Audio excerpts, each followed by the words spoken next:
Bom dia, classe Esperança, como que vocês estão? Bom, hoje sou eu, Cristina, que vou dar aula para vocês. A professora Márcia não está muito bem, então ela pediu para que eu desse aula no lugar dela. Mas semana que vem ela já volta a dar aula para vocês. Hoje nós vamos fazer uma introdução a uma aula que ela vai dar semana que vem e que talvez dê continuidade nas próximas semanas. Então hoje a gente vai começar com uma introdução ao tema. Mas antes de começarmos, eu vou pedir para vocês pausarem o vídeo e cada um fazer a sua oração. Então, peçam para que Deus abençoe essa aula, para que Ele nos dê sabedoria para ler a sua palavra, entender, e para que Ele prepare os nossos corações, para que nós possamos guardar a mensagem e não nos esquecer do que nós aprendemos. Bom, para começar a nossa aula, nós vamos fazer a leitura em Efésios 6, do versículo 10 ao 13. Então, abram suas Bíblias, que nós vamos fazer a leitura. Efésios 6, versículo 10 a 13, nos diz assim: Quanto ao mais, sede fortalecidos no Senhor e na força do seu poder, revestivos de toda a armadura de Deus, para poderdes ficar firmes contra as ciladas do diabo. Porque a nossa luta não é contra o sangue e a carne, e sim contra os principados e potestades, contra os dominadores deste mundo tenebroso, contra as forças espirituais do mal nas regiões celestes. Portanto, tomai toda a armadura de Deus, para que possais resistir no dia mau, e depois de ter desvencido tudo, permaneceis inabaláveis. Bom, esse é o texto que nós vamos trabalhar hoje. Ele nos fala sobre uma armadura. Se vocês olharem o títulozinho em cima do versículo 10, diz armadura de Deus. Então, vocês sabem o que é uma armadura? Aqui eu coloquei alguns exemplos de armadura. Então, esse primeiro e o terceiro são soldados romanos e o do meio é um soldado chinês. Então, para vocês verem um pouquinho diferentes tipos de armadura que as pessoas usavam alguns anos atrás, muitos anos atrás, né? Mas o que é uma armadura? A armadura é uma roupa formada por peças de metal, de ferro, que eram usadas nas guerras para proteger o corpo. Antigamente não tinha arma de fogo, não tinha tanque de guerra, aviões, não tinha nada disso. Os soldados, eles lutavam com o seu próprio corpo, lutavam usando espadas, lutavam com cavalos, então eles precisavam proteger as principais partes que poderiam ser afetadas, então o peito, proteger a cabeça, e aí eles usavam escudos, usavam armas que protegessem o corpo deles durante esses conflitos. A gente vai, na época que esse texto foi escrito, a carta aos Efésios, Roma era uma cidade muito poderosa, que tinha um exército muito poderoso. Era um exército formado por muitos homens, eles tinham armaduras potentes e eles conquistavam muitos povos, muitas cidades. O Brasil também possui exército. Hoje a gente vê que essas armas são um pouco diferentes, né? Que a gente já é um pouco mais moderno, então não há necessidade de toda aquela roupa de ferro, porque os soldados não lutam mais corpo a corpo. Eles lutam à distância, com armas, com bombas. E o Brasil também tem um exército que, aliás, todos os meninos, quando completam 18 anos, têm que se alistar e talvez prestem ou não serviços para o exército brasileiro. Bom, mas por que tudo isso, né? Porque a gente está falando de armadura, de guerra. A Bíblia nos fala que Deus também tem um exército. Porém, esse exército não é formado simplesmente por homens armados, com bombas, com cavalos. É um exército um pouco diferente. Se vocês lerem o nosso texto, no versículo 12, Efésios 6, versículo 12, nos diz assim: Porque a nossa luta não é contra o sangue e a carne, e sim contra os principados e potestades, contra os dominadores deste mundo tenebroso, contra as forças espirituais do mal nas regiões celestes. Ou seja, O exército de Deus, ele é formado por pessoas, sim, mas por pessoas que foram salvas, que creem no seu nome e que espalham a palavra. Por quê? Porque a nossa luta não é contra a carne, não é contra pessoas que querem nos machucar somente. A nossa luta ela é espiritual. Então vamos falar um pouquinho desse versículo 12. Ele começa falando que nossa luta não é contra sangue e carne, ou seja, não são pessoas que querem nos bater, que querem nos matar. A gente está falando de principados, potestades, dominadores deste mundo tenebrosos, forças espirituais do mal. Mas o que quer dizer tudo isso? Bom, principados e potestades é um termo que foi usado no Novo Testamento, que muitas vezes se referia a governadores, por exemplo, a reis, que eram contra o povo de Israel, que eram contra os judeus, que não permitiam que eles se reunissem. Mas nesse capítulo, nesse versículo, principados e potestades se refere aos demônios, a Satanás. Ou seja, a nossa luta não é um embate contra pessoas, e sim contra as forças do mal. Nós todos somos pecadores, nós temos uma natureza pecaminosa. Nós nascemos em pecado e em algum momento Deus nos resgatou. Ele nos escolheu para sermos seus filhos. Então, nós nos tornamos santos. Porém, o pecado ainda habita em nós e nós temos que lutar contra ele diariamente. Todo dia nós temos que nos alimentar da palavra, nós temos que nos fortalecer e vigiar para nós não cairmos na tentação de Satanás. E os versículos que nós vamos ler agora, que são esses que estão aí na tela, vão falar um pouquinho sobre isso. O primeiro deles é 2 Timóteo 2, versículo 3 e 4. Então, abram a Bíblia junto comigo em 2 Timóteo 2, versículos 3 e 4.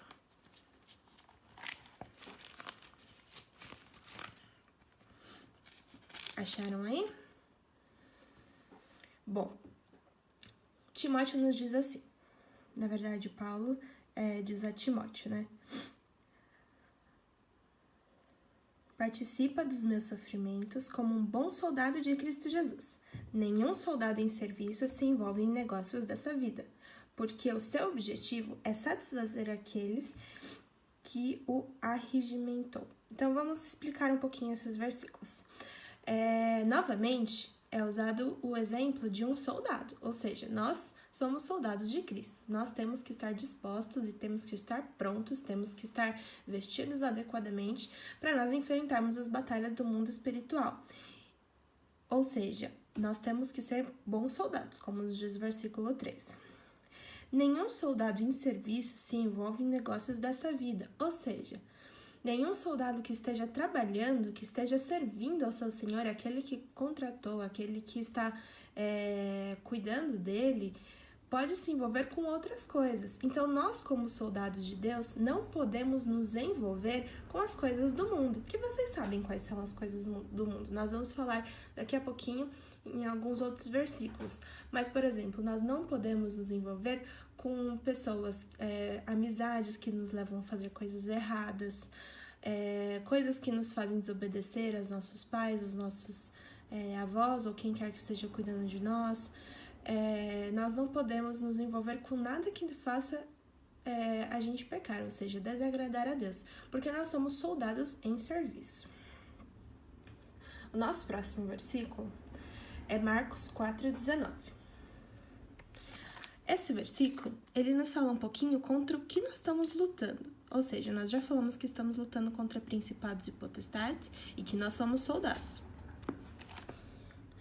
Mas agora a gente vai ver contra o que mais a gente está lutando. Então, vamos lá.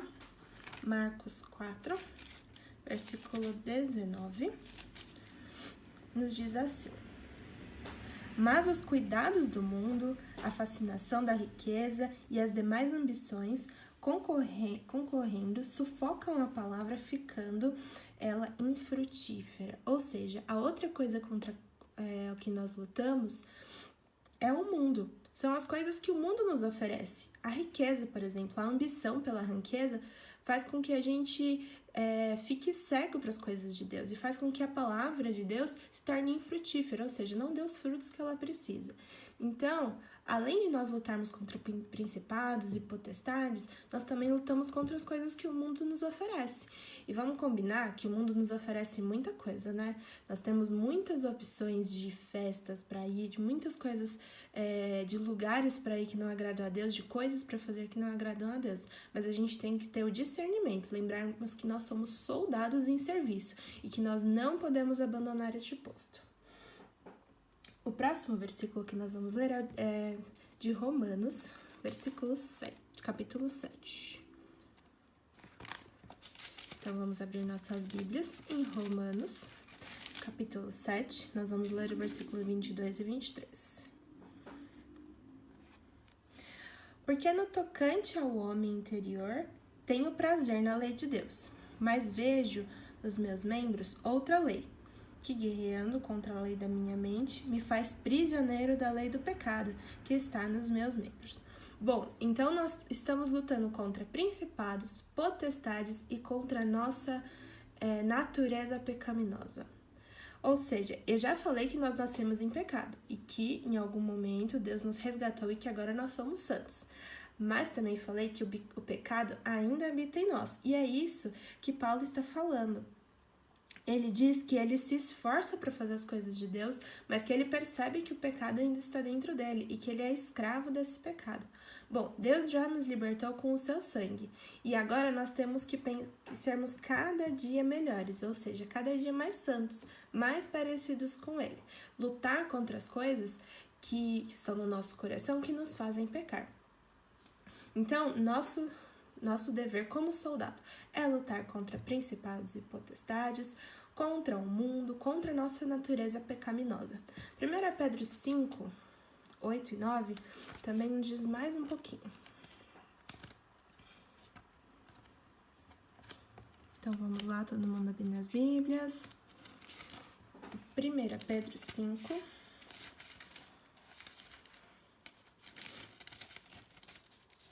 versículos 8 e 9.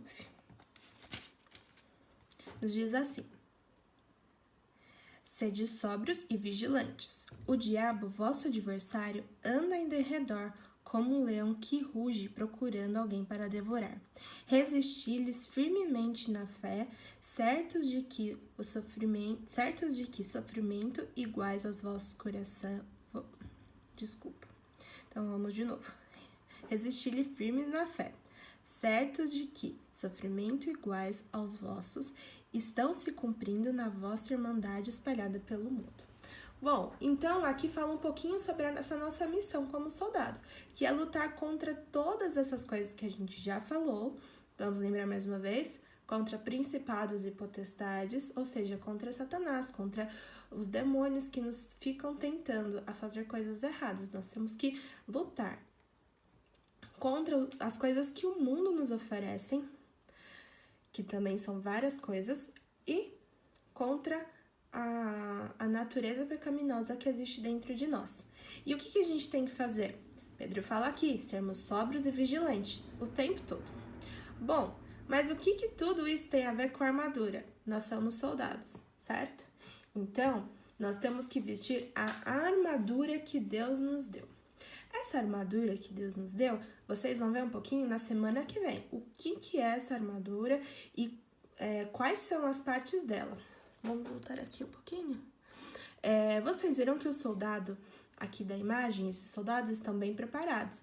Eles protegem a cabeça, o peito, o tórax, toda aquela parte que é sensível e que se alguém acertar eles ali, com certeza eles vão morrer, então eles precisam se proteger.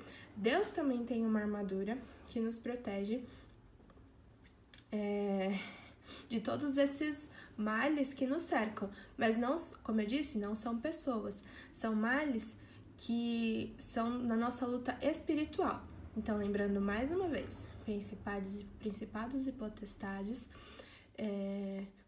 todas as coisas que o mundo nos oferece e o pecado que habita dentro de nós. Então, o importante agora é que vocês percebam que nós somos soldados, que nós não podemos dormir em serviço, que nós devemos nos manter firmes. Por quê? Porque existem coisas que nos vão fazer pecar e nós devemos nos revestir da armadura de Deus para lutarmos contra essas coisas. Vamos voltar para o nosso texto lá em Efésios 6?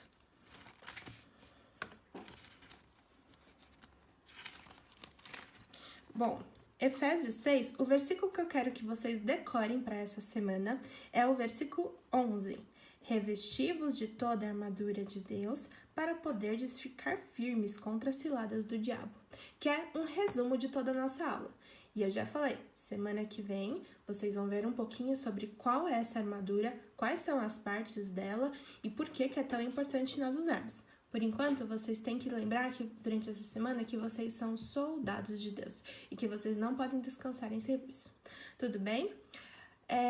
Se vocês ouvirem os cânticos hoje, lá na abertura, vocês vão ver que tem um cântico que fala sobre isso, sobre ser firmes, sobre vestirmos a armadura. Então, ouçam o cântico, que ele tem tudo a ver com a nossa aula. Tudo bem? Bom, crianças, então é isso. Semana que vem a professora Márcia vai dar continuidade à aula e espero que ela esteja melhor. Lembrem de orar por ela, pela família. E se vocês tiverem alguma dúvida, podem mandar. Boa semana a todos, bom domingo a todos.